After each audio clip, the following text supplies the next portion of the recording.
어떤 목사님의 책을 읽는 가운데 이런 내용이 있었습니다.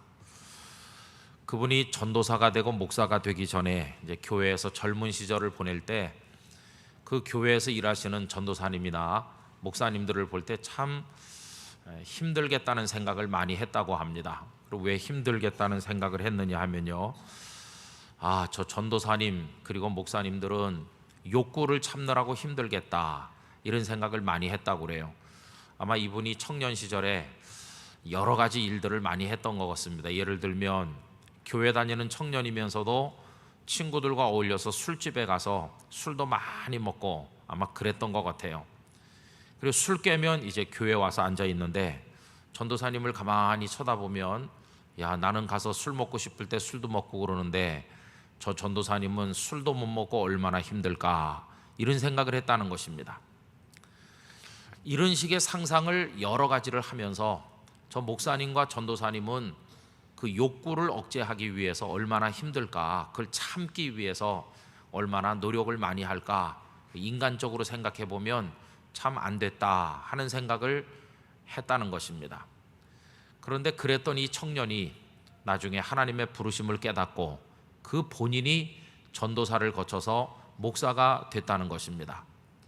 그런데 참 이상한 것은 자신이 교회 그냥 청년일 때는 전도사님과 목사님들이 욕구를 참는 게 너무 힘들어 보여서 안 됐다는 생각을 했었는데, 막상 자신이 전도사가 되고 목사가 되니까 이상하게 술집에 가고 싶은 생각도 없어졌고 여러 가지 세상적인 일들이 관심의 대상이 아니더라는 것입니다.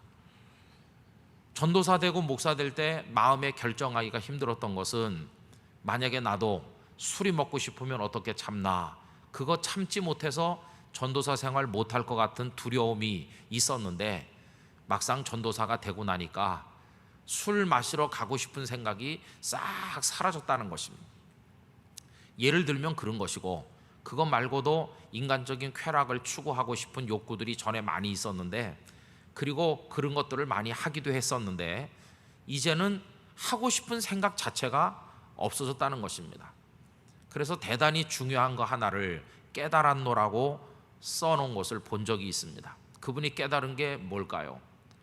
자신이 청년 시절에는 목사님이나 전도사님들께서 억지로 참는 줄 알았다는 것입니다. 억지로 참는다고 생각을 해서 참 안 됐어, 이렇게 생각을 했는데 본인이 막상 전도사가 되고 목사가 돼 보니까 억지로 참는 게 아니라는 것을 알게 됐다는 것입니다. 하나도 힘들지 않게 술도 마시지 않게 됐고 세상적인 일들도 하지 않게 된 자신의 모습을 발견하면서 깜짝 놀랐다는 것입니다. 어떻게 이게 자연스러운 것이 됐을까? 어떻게 억지로 참는 게 아니라 당연히 하지 않게 됐을까? 내 속에서 어떤 일이 일어났길래 이런 일이 가능하게 됐을까 하는 생각을 해보니까, 그렇게 바꿔주신 것이 하나님의 은혜임을 깨닫게 되었다는 것입니다.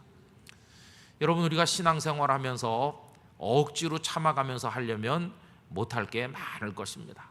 그런데 주님의 은혜가 우리를 어루만지고 나면 우리의 목표가 바뀌고 가치관이 바뀌면서 그 예전에는 그렇게 즐거운 것으로, 쾌락을 가져다 주는 것으로 여겨졌던 것들이 이제는 하찮은 것으로 여겨지고 오히려 혐오스럽게 생각되고, 그것들이 하나도 머릿속에 떠오르질 않고, 이제 그것들이 차지하고 있던 그 자리에는 하나님께서 원하시는 바 거룩하고 아름다운 것들이 자리를 잡고 우리들을 경건한 사람이 되도록 격려하고 자극하는 것을 깨닫게 된다는 것입니다. 여러분, 이것이 바로 예수님을 믿는 사람들 속에 이루어지는 하나님의 은혜로 말미암아 우리 속에 일어나는 놀라운 변화인 줄로 믿습니다. 이런 변화가 이제 우리 속에 계속해서 일어나는 것이죠. 그래서 주일날 놀러 가기를 억제하고 억지로 교회 오는 게 인간적인 억지로 되는 것이라면 예배 생활이 어떻게 행복할 수가 있겠습니까? 그러나 하나님의 은혜로 인해서 언제부터인지 우리는 주일이 되면 당연히 교회 와서 예배 드리는 줄 알지, 놀러 갈까 예배 드리러 올까를 망설이지 않습니다. 혹시 지금도 망설이는 분이 있는지 모르겠지만 대부분의 그리스도인들은 아예 그날은 하나님을 위해서 빼놓은 날로 애초부터 정해놓기 때문에 요만큼의 번민이나 갈등 없이 조금의 고뇌도 없이 당연히 하나님의 집에 오게 되는 거 아니겠습니까? 그게 우리 속에서 이루어지는 성령께서 우리 안에 일으키시는 변화라고 생각을 하는 것입니다. 여러분, 주일날도 예배 시간에 휴대폰이 울리는 분들이 가끔 있잖아요. 그래가지고 당황합니다. 당황하면 손이 떨려가지고 잘 꺼지지도 않습니다. 끈 것 같은데 또 울립니다. 그럼 얼굴이 더 새빨개지고 옆에 있는 사람들이 다 쳐다보고 눈치 주는 것 같고 그렇잖아요. 휴대폰이라고 하는 게 옛날에는 없어도 다 잘 살았던 겁니다. 근데 지금은 휴대폰 없으면 못 사는 줄 알고 휴대폰을 통해서 세상의 모든 것들이 내게 연락돼야만 사는 것처럼 우리도 모르는 사이에 착각을 하게 됐어요. 그 예배 시간에도 휴대폰을 만지작거리는 사람들도 많이 있어요. 그러나 우리 속에 하나님의 은혜가 더 크게 다가오면 휴대폰 따위에는 아예 관심이 없어지게 돼요. 주일날 저는 아침에 새벽에 오면 내 주머니 속에 있는 무슨 열쇠 꾸러미든지 지갑이든지 제 주머니 속에 있는 모든 거 휴대폰을 포함해서 전부 다 따로 놔둡니다. 여기 예배하러 올라올 때는 그런 게 하등 필요가 없어요. 자동차 키가 필요할 리도 없고, 그리고 휴대폰이 필요할 리도 없어요. 그걸 가지고 있을 필요가 없어요. 예배에 집중하는 그 시간에 주머니 속에 그게 있는 것 자체도 불편한 것이에요. 괜히 옷만 무겁고 넣어 가지고 다닌다는 것 자체도 신경 쓰이는 것이, 아예 다 빼놓습니다. 지갑도 다 빼놓습니다. 그날 내가 하나님 앞에 드려야 될 예배 때 그 헌금을 미리 준비해서 들어오면서 헌금하면 그걸로 족하지, 지갑을 가지고 돈을 꺼냈다 넣었다 할 이유도 하나도 없는 것이죠. 여러분, 그것이 조금도 불편하거나 이상한 것이 아니라 하나님께 집중하기 위한 너무나도 당연한 것입니다. 우리도 모르는 사이에 성령께서 우리 안에 그런 변화를 일으켜 주시는 것입니다. 주일날 교회 갈까 놀러 갈까 고민하는 분은 주님의 편으로 바싹 다가서게 되시기를 기원합니다. 인간적인 어떤 쾌락과 주님이 주시는 거룩한 즐거움 사이에서 고뇌하는 분들은 하나님의 성령으로 인해서 주님의 거룩한 즐거움으로 쑥 들어가시게 되기를 바라는 것입니다. 우리 안에 일어나는 변화인 것이죠. 그래서 그 목사님은 청년 시절에 목사님들과 전도사님들이 참 어렵겠다고 생각했었는데 본인이 은혜를 받고 나니까 하나도 어렵지 않은, 당연하게 그렇게 될 수 있는 그런 경험을 했다고 그렇게 써놓으신 것을 본 적이 있습니다. 여러분, 이런 변화가 사소한 데서부터 일어나서 마지막에는 우리 인생 전체의 방향을 새롭게 결정짓는 데까지 우리를 인도하게 될 것입니다. 예수님을 믿는다는 것은 단지 교회를 다니기 시작했다는 것, 그보다 훨씬 더 큰 의미가 있는 것입니다. 교회를 그저 안 다니던 사람이 다니게 된 것을 뜻하는 게 아니라 인생을 바라보는 시각이 변하고 인생의 목적이 변하고 살아가는 방식이 근본적으로 변하게 될 때 그리스도인답게 우리가 한 걸음씩 나가게 되는 게 아니겠습니까? 여러분, 오늘 읽은 말씀 속에 보면 삶이 예수님 안에서 전환돼서 변화된 사람들의 이야기가 나오는 것을 볼 수 있습니다. 오늘 본문은 그들이라고 하는 말로 표현을 하고 있습니다. 오늘 본문을 다시 한번 보십시오. 그들이 사도의 가르침을 받아 서로 교제하고 떡을 떼며 오로지 기도하기를 힘쓰니라, 이렇게 되어 있는데 여기 그들이 누구입니까? 유인물에 적어드린 대로 바로 그 앞에 나오는 41절에 등장하는 사람들이죠. 그 말을 받은 사람들, 그 말은 베드로 사도와 다른 사도들이 말씀을 권면할 때 그 말씀을 받은 사람들을 뜻합니다. 그들은 세례를 받음에 이날의 신도의 수가 3,000이나 더하더라, 이렇게 말했죠. 바로 이 사람들이 42절에 나오는 그들이라고 지칭된 사람들인 것입니다. 이들은 그날 완전히 변했습니다. 그들 중에는 예루살렘에 평소부터 거주하던 주민들도 있을 것이고, 오순절을 맞이해서 순례하기 위한 목적으로 흩어져 있던 자신들의 곳곳에서부터 예루살렘으로 모여들었던 순례객들도 있었을 것입니다. 그들이 베드로와 사도들이 성령의 충만함을 입고 하나님의 말씀을 증거하는 것을 경청하던 중에 성령께서 그들 속에 역사함으로 죄를 깨닫게 됐고, 우리가 어찌할꼬 회개하게 됐고, 그리고 사도들의 권면하는 말씀을 받아서 자기들의 죄를 회개하며 세례를 받으니 성령께서 그들 속에 역사했는데 그 숫자가 3,000명 된다고 말씀하고 있는 것입니다. 그 사람들이 변화됐는데 어떻게 변화됐는가? 그 변화된 내용을 오늘 본문에서 세 가지를 이야기하고 있는 걸 볼 수 있습니다. 여러분, 그들은 오순절 그 절기를 지키기 위해서 예루살렘에 오기 전과 그 예루살렘에서 사도들을 만난 이후가 그 인생이 많이 달라졌어요. 그 변화는 오늘 모든 그리스도인들이 경험해야 될 변화를 함축하고 있는 것이라고 볼 수 있습니다. 여기 그들 이렇게 말했는데 그분들은 우리들의 선배님들이십니다. 그들 속에 변화가 일어난 것처럼 우리 속에도 오늘 변화가 일어나야 되는 것이고, 그들이 경험했던 인생의 새로운 방향을 오늘 우리들도 뒤따라가야 된다는 것을 알 수 있습니다. 여러분, 이들은 어떤 변화를 경험했을까요? 우선 메시아가 오실 것이라고 믿고 기다리던 사람들이 변하여 이미 예수님이란 메시아가 오셨다는 것을 알고 이제는 그분을 믿고 그분과 함께하는 사람들로 바뀌게 된 것입니다. 이 그들은 더 이상 메시아를 기다리지 않게 됐습니다. 구약이 약속한 메시아를 기다리는 대신 메시아께서 이미 오셨다는 사실을 깨닫게 되므로 그 메시아이신 예수 그리스도를 믿고 의지하고 신앙하는 사람들로 바뀌게 됐다는 것입니다. 여러분, 이제 이들은 더 이상 예루살렘 성전에 와서 소를 잡거나 양을 잡아 제사하는 방식으로 하나님 앞에 예배하는 사람들이 아닙니다. 지금까지는 그렇게 했었는데 이제는 그런 식의 성전 종교를 통해서 하나님을 경외하던 방식으로 하나님을 믿던 시대는 끝났습니다. 이제는 이미 오신 예수 그리스도를 자신의 구주로 믿고 마음으로 하나님을 높여 찬송하고 경배하는 새로운 방식으로 하나님을 섬기는 사람들로 바뀌게 됐다는 것입니다. 그 전까지는 모세를 통해 전달된 율법을 철저히 지킴으로 스스로의 노력에 의해서 의를 얻으려고 했던 사람들이었는데 이제는 어떻게 변했습니까?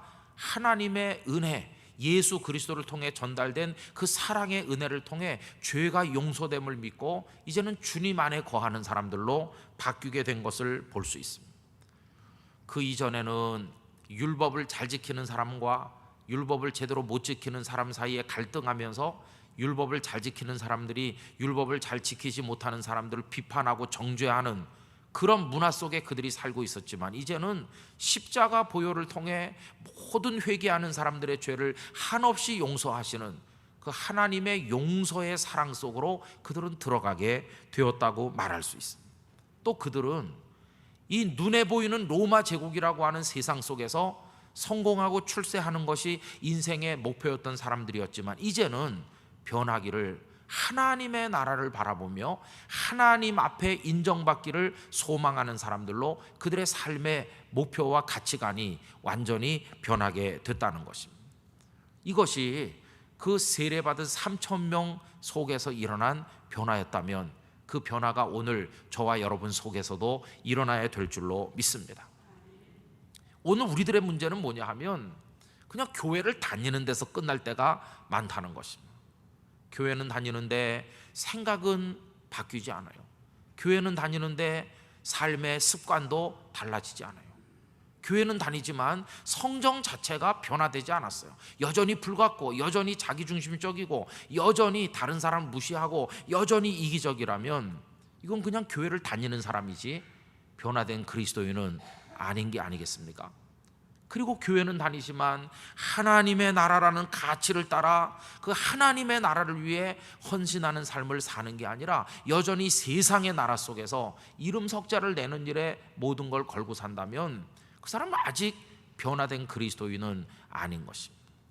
그래서 여러분, 여기 그들이 과거와 베드로의 설교를 듣고 은혜를 받고 회개하고 세례받은 이후가 변한 것처럼 오늘 우리 안에도 그런 변화가 일어나기를 하나님 앞에 기도하고 우리의 삶과 인생 자체가 실질적으로 변화돼야 될 줄로 믿습니다. 어떤 목사님의 말처럼 변화야말로 모든 그리스도인들에게 최대의 화두라고 할 수가 있습니다. 어떻게 성령 안에서 변하여 새 사람 될 수 있을 것인가? 그게 숙제라고 하는 것입니다. 여러분, 그러면 이분들이 변해가지고 우리에게 보여주는 첫 번째 모습이 뭡니까? 그 41절에 그들이 세례를 받았다, 그날 3,000명이 제자가 더해졌다고 얘기했는데, 그 바로 다음 절에 나오는 그 변화된 사람들이 우리에게 보여주는 첫 번째 모습이 무엇입니까? 그게 오늘 우리가 읽은 42절에 나오는 얘기겠죠. 우선 그들은 힘쓰는 사람으로 바뀌었다고 기록하고 있어요. 42절을 다시 보시면 그들이 맨 끝단어로 이어지면 힘쓴다 그렇게 나오죠.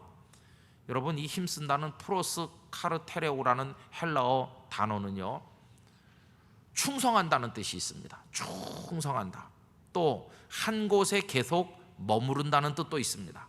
이 한 곳에 계속 머무른다는 것은 오늘은 여기 내일은 저기 이랬다 저랬다 변덕이 죽을 듯하는 그런 사람이 아니고 꾸준하게 한 곳에 머무른다는 거죠. 그러니까 그게 충성된 태도죠. 한번 시작했으면 끝까지 계속되니까요. 그런데 오늘 그들이 힘쓰니라 이렇게 돼 있는데, 이건 뭘 말합니까? 열심히 하게 됐을 뿐만 아니라 조금 하다가 그만두는 게 아니라 거기 뿌리 내리고 머물러 계속해서 열심히 그 일들을 지속적으로 해나가는 그 모습을 보여주는 거죠. 그럼 무엇을 그들이 그렇게 열심히 그리고 변함이 없이 계속해서 힘써서 했습니까? 오늘 본문은 세 가지를 말해줍니다. 첫째가 뭐냐 하면 사도의 가르침을 받는 일을 힘썼다 하는 것을 알 수 있어요. 사도의 가르침을 받아 그렇게 나오죠. 여러분, 옛날 분들은 요즘 사람들하고는 다릅니다. 요즘에 우리나라 같은 경우는 어떻게 해서든지 애들을 가르치려고 하잖아요. 교육을 시키려고 하고 대학에 보내려고 하고 어떻게 해서든지 공부시켜 보려고 노력하지 않습니까? 그러나 고대 사회로 갈수록 사람들은 배우는데 관심이 없었습니다. 가르치고 배운다고 하는 것은 아주 특별한 사람들만이 하는 지극히 소수의 사람들에게만 국한된 일이었을 뿐, 대부분의 사람들은 가르치는 일과 배우는 일에 대해서 관심이 없었습니다. 그러나 지금은 교육이라고 하는 게 전 국민의 관심사가 됐고 모든 사람들이 정말 절박하게 매달리는 주제가 아닙니까? 옛날엔 달랐어요. 아마도 여기 3,000명에 해당되는 이 사람들도 무엇을 배워보려고 하는 노력 따위는 안 했을 것입니다. 그 순례자들이 전부 학자는 아닙니다. 거기 순례하러 왔다가 세례를 받은 사람들이 전부 다 무슨 교사나 아니면 배우는 학생이거나 그런 사람은 아닐 거 아닙니까? 장사하는 사람도 있고 농사 짓는 사람도 있을 것이고 양치는 목축업도 하는 사람도 있고 주부들도 있었을 것이고 다양한 군상들이 거기 모였는데, 그들 중에 가르치는 일과 배우는 일에 관심을 가진 사람은 아마도 극소수였을 것입니다. 그런데 그들이 변화된 다음에는 어떻게 바뀌었느냐 하면 가르침을 받기를 원하는 사람으로 바뀌어서 열심히 가르침을 받는 일에 힘썼다 하는 것입니다. 여러분, 그러므로 예수 그리스도 안에 있는 성도들은요, 열심히 배워야 된다는 걸 알 수 있어요. 우리는 성경 말씀을 열심히 배웁니다. 신앙 서적을 부지런히 읽습니다. 그리고 뭔가 우리의 삶이 그리스도 안에서 성장하기 위해서 우리 성도들은 부단히 책을 읽고 배우고 노력하고 그렇게 해야 됩니다. 그래서 기독교인이 아닌 일반인들과 기독교인 사이에 확연하게 다른 모습이 있는데, 그건 배운다는 것입니다. 아마 책을 우리만큼 가까이 하는 사람은 없을 것입니다. 불교도들이나 어떤 다른 종교에 심취해 있는 사람들 많이 있지만 가서 이렇게 하고 뭐 연부를 외고 이렇게 하겠지만, 우리처럼 많은 서적을 읽고 하나님 말씀을 또 읽고 암송을 하고 그 뜻을 이해하려고 애를 쓰고 이렇게 하나님 말씀을 배우는 이런 배움과 가르침에 열중하는 이들은 우리 기독교인들밖에 없을 것입니다. 근데 그것이 하나님의 뜻이거든요. 이스라엘 백성들에게 붙여져 있는 별명이 하나 있습니다. 그게 뭐냐 하면 소위 책의 백성들이라고 하는 것입니다. 그들은 책을 가지고 있었습니다. 하나님께서 모세를 통해 주신 말씀과 선지자들을 통해 주신 말씀들을 두루마리에다가 기록을 해가지고 그걸 생명같이 소중히 여기면서 매 안식일마다 읽고 아이들에게 그걸 외우도록 가르치고 그 책을 소중히 여겨 이스라엘 사람들은 책의 백성이었어요. 여러분, 이스라엘 백성들의 교육이 일반 어느 나라보다 뛰어날 수밖에 없는 데는 다 이유가 있는 거 아니겠습니까? 얼마 안 되는 유대인들이 3분의 1 노벨상을 차지하고 있는 것도 그것도 다 이유가 있는 거 아니겠습니까? 그래서 열심히 배운다 하는 것이에요. 자, 그 다음에 배우는데 누구한테 배운다고 그랬습니까? 사도의 가르침을 받는다. 여러분, 이건요 아주 파격적인 것입니다. 사도들이 당대 최고의 존경받는 학자들이라면 사도들에게 배우는 게 하등 이상할 게 없습니다. 그러나 지금 사람들 앞에 서 있는 베드로, 야고보, 요한을 비롯한 예수님의 제자들은 배움이 부족한 분들 아닙니까? 이분들이 언제 이름을 떨친 학자였습니까? 이분들이 언제 출신이 훌륭한 사람들이었습니까? 갈릴리 근방의 어부들이 대부분인, 누구를 가르친다는 게 도대체가 어울리지 않는, 오히려 배워야 될 사람들인데 지금 많은 사람들이 사도들에게 가르침을 받고 있지 않습니까? 그것도 힘써서. 여러분, 이게 아주 파격적인 변화인 것을 우리가 알게 돼요. 어떻게 그 많은 사람들이 사도들에게 배우려고 했을까? 그 3,000명 중에는 사도들보다 10갑절, 100갑절 세상의 이치를 더 많이 배우고 있는 랍비들도 있었을 것이고 학자들도 있었을 것입니다. 그런 사람들이 어떻게 배움이 부족한 사도들 앞에 무릎 꿇고 앉아서 사도들의 가르침을 열심히 배웠을까요? 이게 정말 놀라운 것입니다. 제가 조금 했을 때 어른들이 드리는 구역 예배를 열심히 갔습니다. 제가 지금은 이렇지만 그때는 제법 예쁘고 귀여웠었습니다. 요만했을 때 얼굴이 맨질맨질한 게 그때 찍은 사진 보면 아주 괜찮아요. 그래가지고 구역 예배 가면 먹을 거 맛있는 거 많이 줍니다. 그땐 간식 같은 게 부족할 때인데 구역 예배만 가면 막 산더미 같이 하여튼 뭘 내놓거든요. 그럼 저의 주된 관심은 예배 드리는 데 있는 게 아니라 간식 먹는 데 있는 거죠. 또 옆집에 있는 친구도 만나고, 그리고 가서 구역 예배 열심히 따라다녔습니다. 예배가 빨리 끝나기만을 기다리는 거죠. 예배가 일단 끝나면 그럼 이제 다 펼쳐놓고 먹는데 이제 우리 세상이 오는 거죠. 어른들은 집어주면서 하나 더 먹으라고 그러고, 그때부터 비만의 조짐이 보이기 시작했습니다. 그런데요, 지금도 기억에 남는 게 뭐냐 하면은 늘 예배를 인도하는 분은 우리 아버님이셨습니다. 우리 아버님이 거기 모인 한 10명, 15명 뭐 애 어른 다 모아놓고 저희 아버님이 늘 예배를 인도하고 하나님 말씀을 늘 얘기했습니다. 제가 집에서 저희 아버님에게 하나님의 말씀을 듣는 거는 하나도 이상하지 않았습니다. 왜냐하면 뭐 아버지가 아들한테 성경 말씀을 이야기해 주는 거 당연한 거니까 저는 당연히 우리 아버지한테 배우는 게 하나도 이상하지 않았습니다. 그런데 제가 초등학생이 되고 중학생이 되고 좀 크면서 조금 이상한 생각을 하게 됐어요. 왜냐하면 그 예배 오는 분 중에는요, 저희 아버님 어머니 장례식 때도 왔다 가셨는데 서울대학교에서 교수도 하고, 그리고 우리나라 굴지의 언론사에서 높은 자리에도 있었던 그런 분도 있거든요. 그 집에 가서 예배를 드리면 그 어머니 권사님도 와서 구역 예배 앉아 있고 그분도 와서 거기 앉아 있곤 했어요. 저희 아버님이 이제 다 앉혀놓고 뭐라고 성경 말씀을 얘기하는 겁니다.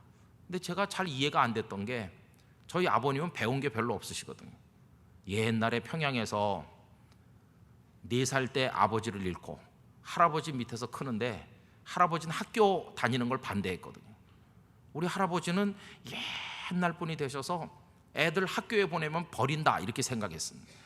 그리고 오로지 천자문, 명심보감, 사서상경 이런 것만 읽어야 된다고 생각했지 무슨 서양 학문 같은 거 배우는 걸 끝까지 반대했던 아주 고지식한 그런 할아버지거든요.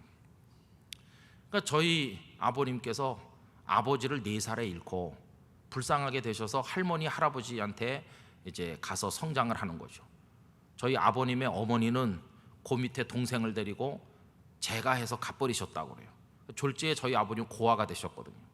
그래가지고 할아버지, 할머니 밑에 있는데 할아버지는 학교는 안 보내고 맨날 무릎 꿇려가지고 천자문 읽으라고 그러고 명심보감 읽으라고 그러고, 그러다가 그거라도 좀 많이 배웠으면 좋았을 텐데 12살 되니까 그 할아버지마저 세상 떠났거든요.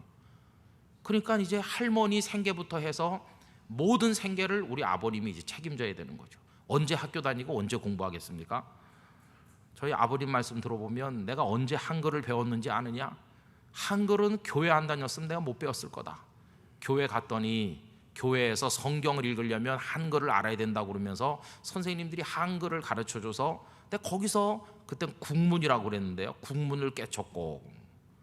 그러니 저희 아버님은 무슨 고등학교 졸업장이 있는 것도 아니고 세상에 공부를 별로 해보신 분이 아니세요. 이제 혼자 남은 할머니를 생계를 지키기 위해서 머슴살이도 하셨고, 그 할아버지 맨날 곤방대 물고 한학이나 하다가 돌아가시니까 다 무너지는 집 한 칸밖에는 아무것도 없는, 끼때 이을 것도 없는 그런 형편이었거든요. 우리 아버님은 그 공부하는 게 한이 맺히신 분이셨어요. 머리는 참 좋으셨던 것 같은데, 그래 저한테 성경 얘기를 많이 해주셨어요. 제가 배우는 건 이상한 게 아닌데 구역 예배 가보면 이해가 안 되는 거죠. 그 권사님 아드님은 공부를 많이 하신 박사님이시고 대학에서도 가르치기도 하고 우리나라 굴지의 언론사에서 높은 자리도 있기도 한데, 그분이 와가지고 우리 아버님 앞에 앉아가지고 말씀을 배우고 앉아있거든요. 전 저로서는 잘 이해를 하기 어려웠습니다. 그분이 또 얼마나 겸손한지, 장로님의 말씀이 참 제 마음에 닿는다고 그러고, 그 어머니 권사님이 생신이 되든지 그 집에 무슨 일이 있으면 꼭 목사님을 모셔가는 게 아니라 목사님 바쁘다고 하면서 우리 구역 안에서 늘 저희 아버님을 모셔가서 예배를 드렸거든요. 제가 여러 번 따라가 봤습니다. 그때 잘 이해가 안 되더라고요, 어린 나이에. 아니 이분이 오히려 가르치고 우리 아버지가 배우고 그래야 될 것 같은데 어떻게 우리 아버지가 성경 말씀을 읽고 얘기하고 이분은 맨날 무릎 꿇고 앉아서 듣고 그럴까? 그게 참 이해가 안 되더라고요. 여러분, 나중에 제가 전도사가 되고 목사가 돼서 알고 보니까 그게 바로 영적인 원리라는 걸 깨닫게 됐어요. 그분이 언론학을 전공하셔서 신문사에도 있고 뭐 대학에서 가르치기도 하시고 하는데 그거는 그분이 100배 1000배 더 많이 아시겠죠. 그러나 하나님을 믿는 게 뭔지, 하나님을 신뢰하는 게 뭔지는 우리 아버님이 더 많이 알고 있는 것입니다. 그리고 우리 아버님이 무슨 신학교 나온 것도 아닌데 그걸 어디서 배워서 알고 있느냐? 그분도 영어 성경, 무르 성경 얼마든지 읽을 수 있는 분 아니겠어요? 그분이 공부를 많이 한 사람이 성경을 왜 못 읽겠어요? 성경을 많이 읽고 번역본 다른 성경들도 읽고 히브리어 헬라어라도 배워서 읽을 수 있는 그런 분 아닙니까? 그런데 어떻게 저희 아버님이 가르칠 수가 있겠어요? 제가 나중에 깨달은 게 그겁니다. 우리 아버님이 그분보다 더 많이 알고 있는 게 하나 있구나. 그건 다른 게 아니라 하나님을 믿는 게 뭔지를 글로 통해서 배우는 게 아니라 삶을 통해서 배우는 하나님의 구체적인 손길을 우리 아버님이 그분보다 조금 더 많이 알고 있구나 하는 것을 깨닫게 됐어요. 여러분, 저희 아버님은 그걸 어디서 배웠을까요? 죽음 같은 고통 속에서 배운 것입니다. 4살에 아버지를 잃고 12살에 할아버지를 잃고 고아처럼 늙은 할머니 한 분을 봉양하기 위해서 온갖 고생하면서 살아온 그 고난의 삶 속에서 배운 겁니다. 그 가난 속에서 배우고 6.25 전쟁으로 딸 넷에 아들 셋을 북한 땅에다 버리고 올 수밖에 없었던 피눈물 나는 그 고통의 세월 속에서 하나님의 손길을 배운 겁니다. 이건 무슨 공부 많이 한 사람이 가르쳐 준 게 아닙니다. 신학교 강의실에서 배우는 것도 아니었어요. 그건 정말 처절한 인생의 국면 밑바닥에서 거기서 하나님을 통해 직접 배운 것이었어요. 하나님이 주시는 평안이라고 하는 게 뭔지, 위로가 뭔지, 하나님을 믿기 때문에 인생을 포기하지 않고 버티며 살아간다고 하는 이 신앙을 지킨다고 하는 게 뭔지를 어느 신학교 강의실에서 어느 교수님에게도 배울 수 없는 그걸, 그 고통스러운 인생의 페이지를 넘겨가면서 거기서 배운 것이에요. 거기서.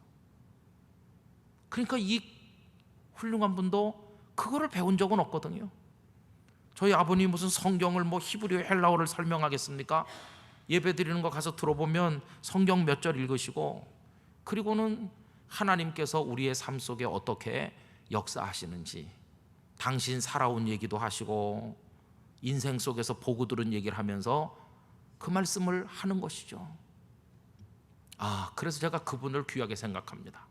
이분은 단지 하나님에 대한 지식을 듣고자 하는 분이 아니라 살아계신 하나님의 손길을 우리 아버님을 통해 듣고 싶어 했구나 하는 것을 알게 됐어요.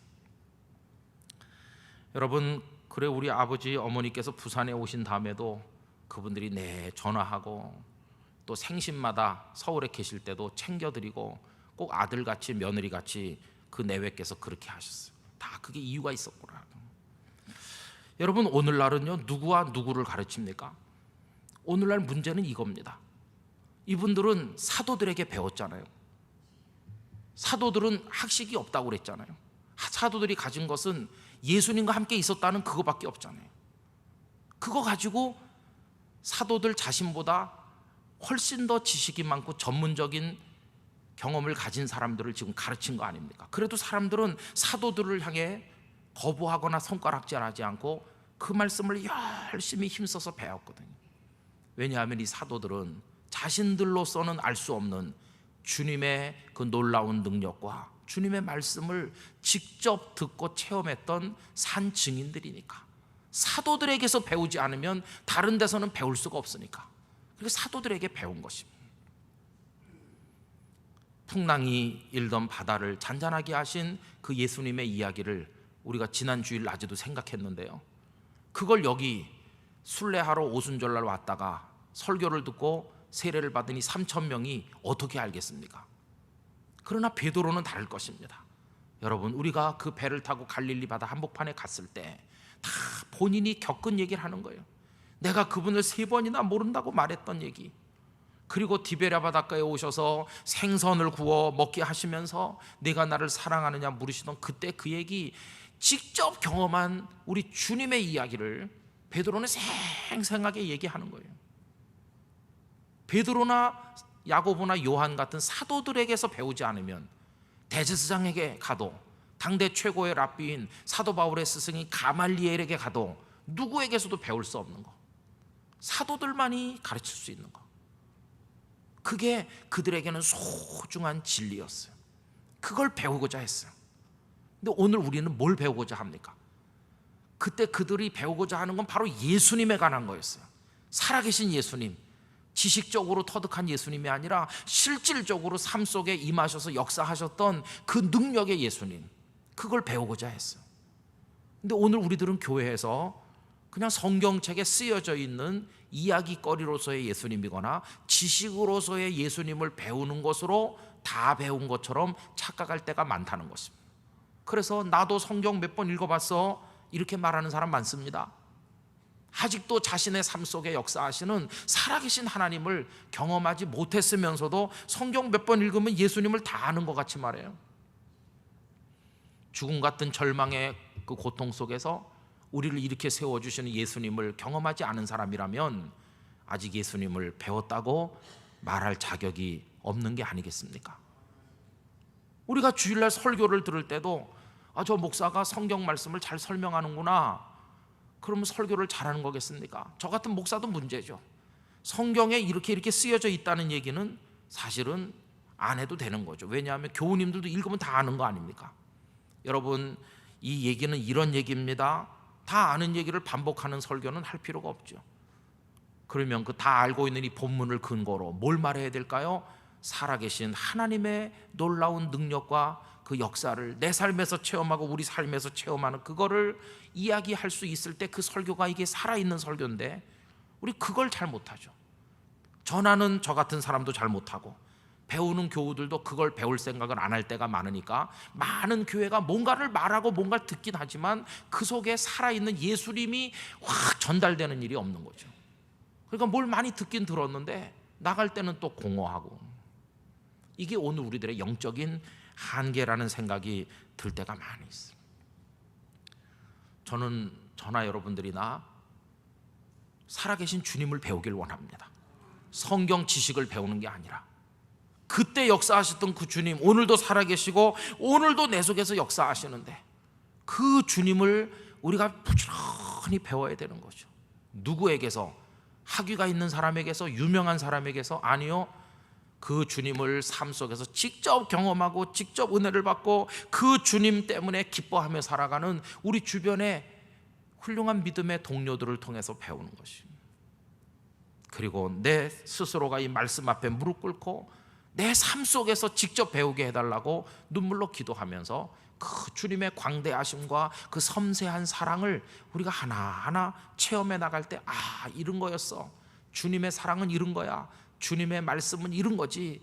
그때 그 깨닫는 짜릿한 쾌감을 느껴가면서 하나하나 영적 세계로 더 깊이 발을 들여놓게 되는 거, 그런 걸 우리가 배워야 된다는 걸 알 수 있어요.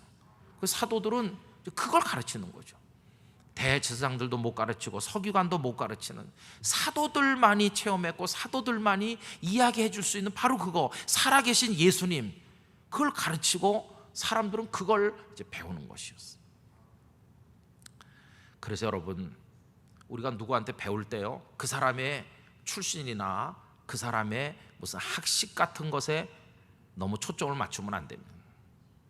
그 사람이 주님을 얼마나 많이 체험하고 진리 가운데 있는지, 그게 중요한 것이죠.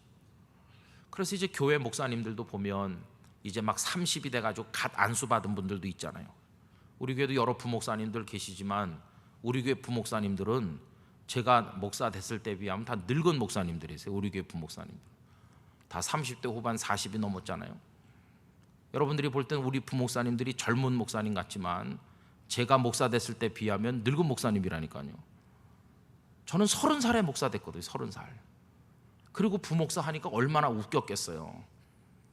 40세 넘은 목사님도 아직도 젊어 그렇게 여기는 분들이 많은데 30에 목사 된 저는 얼마나 우습게 보였겠습니까?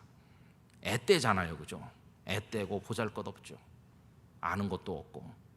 그래도 여러분, 목사님들이 나이가 어리든 나이가 많든 우리가 진리를 배우려면 그분의 나이를 보면 안 됩니다.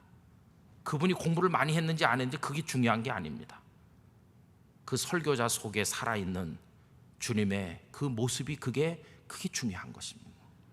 그래서 고넬료가 베드로를 자신의 집에 초청해서 말씀을 들을 때 신분으로 보나 뭘로 보나 고넬료가 월등하게 우월함에도 불구하고 고넬료는 베드로가 자기 집에 들어올 때 자기 친구들과 가족들과 함께 이마를 땅에 대며 엎드려 베드로를 영접했어요. 무엇 때문입니까? 다른 건 다 고넬료가 월등하지만 예수 그리스도를 아는 데 있어서는 당신은 나보다 너무너무 높은 데 있습니다. 내가 그런 낮은 모습으로 주님을 배우기를 원합니다. 이게 고넬료의 모습이었어요. 여러분, 우리도 그렇게 배우기를 힘쓰는 우리 모두가 되기를 간절히 기원합니다. 제가 몽골 가기 전날 금요일 날 새벽에 이제 인천공항에서 비행기를 타고 갔는데요. 다른 분들은 화요일 날 가셨거든요. 저는 화수목 3일 동안 대구 경산에 있는 영남신학대학교 1000명쯤 되는 학생들에게 사경회를 인도하고 갔거든요. 5번 설교를 했습니다.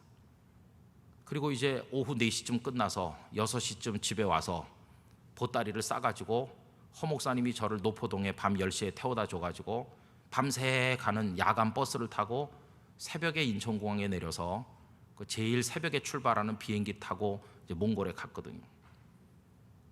그리고 신학교에 가서 사경회를 하니까 그 신학교에서 뭐 묻는 게 많아요. 목사님은 뭐 땅끝 교회에서 몇 년 동안 목회를 했습니까? 목사님은 무슨 뭐 하여튼 그런 걸 많이 물어봐요. 그리고 이제 학생들에게 소개할 제 소개거리가 뭐 있냐고 자꾸 물어봐요. 그래서 제가 그랬습니다. 아니 사경회 인도하러 가는데 그냥 목사면 됐지 뭐가 더 필요하냐고. 그 제가 나중에 보니까 거의 학교 아니에요, 학교니까 총장님 뭐 해가지고 다 거기 박사님들이 질비하고 교수가 막 한 20명 계신 것 같더라고요. 우리 교회 옛날에 계시던, 제가 우리 교회 왔을 때 전도사로 계시던 이원일 전도사님이 목사님이 되신 지가 오래고 그 대구 영남신학교에 기독교 교육학 가르치는 교수로 계신 거 여러분 아십니까? 거기서 반갑게 오래간만에 만났어요. 그래서 제가 가서 가만히 보니까 이분들은 가르치고 배우는데 전념하는 분이, 그러니까 어느 대학교에서 뭘로 논문을 써서 석사학위를 받았고 어디서 뭘 전공해서 박사학위를 받았고 논문은 뭘 썼고 책은 뭘 썼는지 이런 게 중요한 것이 학교죠. 제가 그랬습니다. 그건 학교에서 따질 일이고 나는 지금 교수님들과 학생들 사경회를 인도하러 왔으니까 사경에는 교수가 인도하는 게 아니고 목사가 인도하는 거다. 그냥 땅끝교회 목사 그렇게 한 줄로 충분합니다. 여러분, 우리가 누구에게 배우고자 할 때 그 사람이 나이 적다고 무시하고, 그 사람이 배운 게 없다고 무시하고, 경력이 일천하다고 깔보고 그래서는 절대로 안 될 줄로 믿습니다. 이 3,000명 속에 대단한 사람도 있었을 텐데 사도들의 가르침을 받으려고 힘썼다는 걸 생각한다면 배우는 자에게 필요한 겸손, 그 열정, 우리가 그런 거 깨달아야 되는 게 아니겠습니까? 그 다음에 두 번째로 이분들이 힘쓴 게 뭐냐 하면 서로 교제하고 떡을 떼며, 떡을 떼는 건 교제하는 것 속에 포함되는 거죠. 이거에 힘을 썼다 하는 것입니다. 여러분, 고대 사회는요, 사랑의 교제 같은 것은 별로 익숙하지 않은 시대입니다. 그때는 힘과 힘이 충돌하거든요. 야만적인 사회일수록 힘센 사람이 득세하는 거 아닙니까? 사회가 고도화되고 민주화됐다는 것은 서로 충돌하지 않고 이걸 법으로 조정하고 화해하는 기술이 발전될수록 고도화된 사회라고 하는데, 우리 대한민국은 지금 그게 아직 잘 안 되고 있습니다. 분명히 우리나라에 법이 있습니다. 그죠? 헌법을 비롯해서 여러 법들이 있고, 그리고 법과 법 사이에서도 법 질서 체계가 다 있는 거 아닙니까? 우선되는 법이 있고 나중 법이 있고 특별법도 있고 뭐 다 있잖아요. 그리고 이제 그 법을 주관하는 법원이 있고, 그리고 또 여당 야당이 다 있어서 법을 만들기도 하고 그러잖아요. 근데 지금 우리나라 뭐에 막혀 있습니까?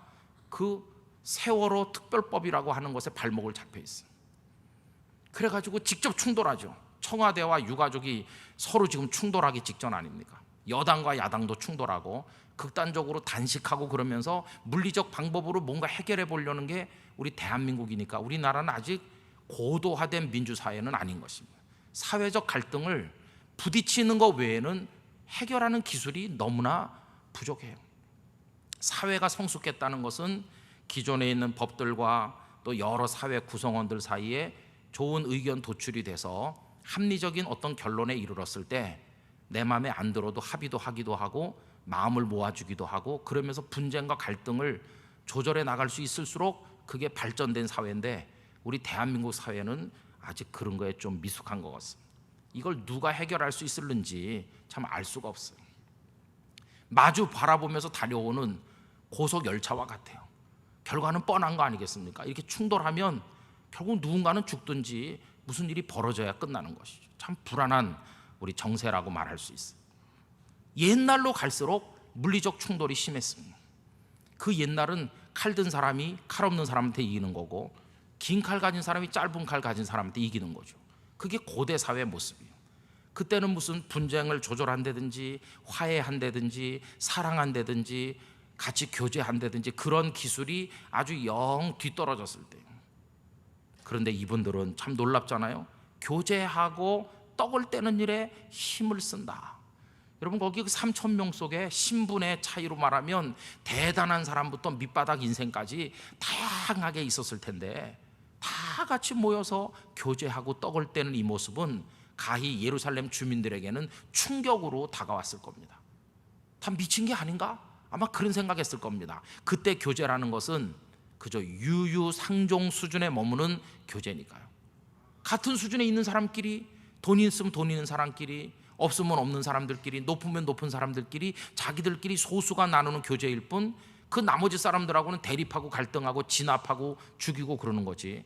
그런 걸 초월한 교제라는 건 해본 적이 없는 신분사회 아닙니까? 노예가 여전히 존재하는 시대 아닙니까? 그런데 예수 그리스도 안에 들어온 다음부터 그게 다 없어진 것이, 주인과 종이 한 식탁에 앉고 같이 같은 하나님을 찬송하고 형제 자매라고 부르는 이 파격적인 교제가 초대교회 안에 나타난 것을 볼 수가 있다 하는 것입니다. 그 시대 사람들이 얼마나 이 모습을 보고 놀랬을까 하는 생각을 많이 해보는 것이죠. 여러분, 그들은 이 일에 힘을 썼다는 것입니다. 이걸 아주 구체적으로 말하면 이런 겁니다. 신분이 높은 사람이, 신분이 형편없는 사람과 매일같이 모여 밥을 먹고 교제하기를 위해서 무척이나 노력했다, 그런 뜻입니다.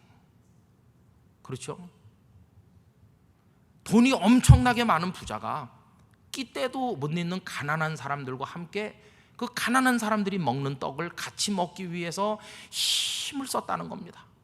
이들의 교제는 진짜 파격적인 교제가 아닐 수 없어요. 그러니까 그 교회가 하나로 주님 안에서 묶어진 것을 볼 수 있어요.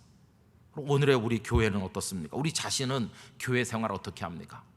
오늘 주님의 교회 안에 여전히 유효상종이 있죠. 여전히 교회 안에 보이지 않는 갈등과 대립과 장벽들이 현존하고 있는 거 여러분 아시지 않습니까? 그러니까 우리는 아직도 여기에 미치지 못하고 있어요. 우리 선배들이 얼마나 훌륭한지 정말 대단한 모습을 보이고 있는 것입니다. 제가 어디 가서 교제하고 떡을 떼는 일에 힘쓴다 이렇게 하니까 떡부터 해주세요 그렇게 말하던데, 떡이 있어야 떡을 떼는 일에 힘쓸 거 아니냐고 누가 우스갯소리로 그런 얘기 하더라고요. 여러분, 이 표현 속에 들어있는 그 심각한 그 당시 상황을 우리가 이해해야 될 것입니다. 얼마나 어려운 교제를 그들이 힘썼을까. 그리고 마지막에 그들이 무엇에 힘썼다고 그랬습니까? 기도하기를 힘쓴다는 거예요. 여러분, 기도는 누가 합니까? 전능한 사람은 기도 안 합니다. 자신의 연약함을 인정하는 사람이 기도합니다. 그럼 이분들은, 이 3,000명 속에 속해 있는 사람들은 과거에는 기도를 전혀 안 했을까? 그들도 기도했죠.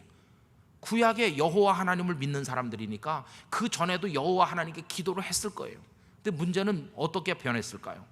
예전에는 자기를 드러내는 기도를 했다면 이제는 자기를 낮추는 기도를 했을 것입니다.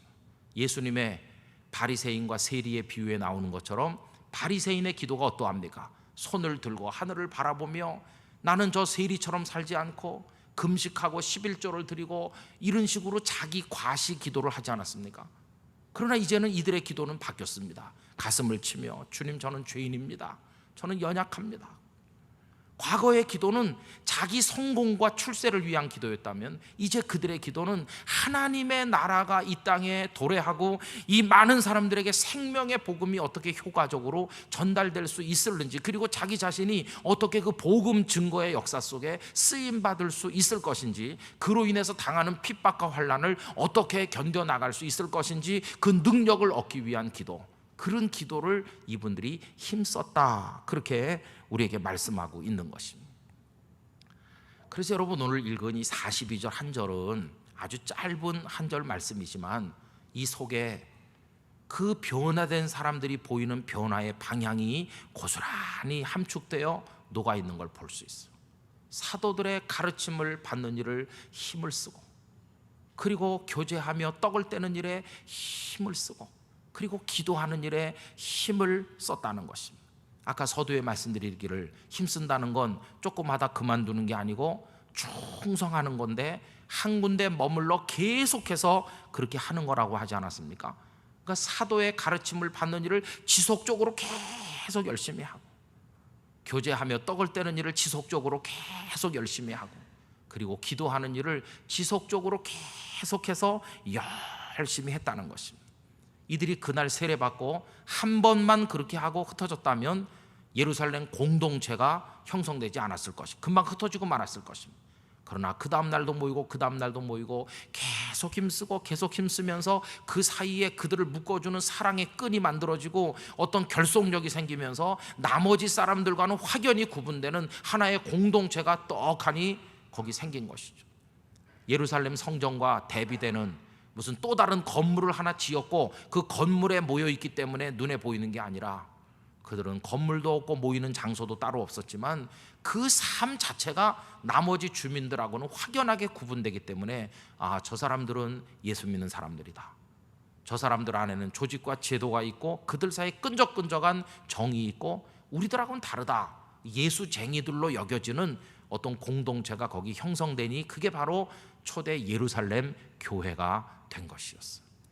여러분, 오늘 우리는 제도에 따라서, 조직에 따라서, 혹은 예배당 건물을 어느 예배당 건물에 들어가느냐에 따라서 교회 공동체가 만들어지고 있습니다. 오늘 저녁 7시에 여러분들은 여기 오셨으니까 땅끝교회 교인이 된 것이고, 어떤 분은 제1영도교회, 제2영도교회, 제3영도교회 가는 분 있을 거 아닙니까? 예배당 건물이 우리 이렇게 나눠주기도 하고 그래요. 교회마다 정서와 분위기가 다르기도 하고 그래요.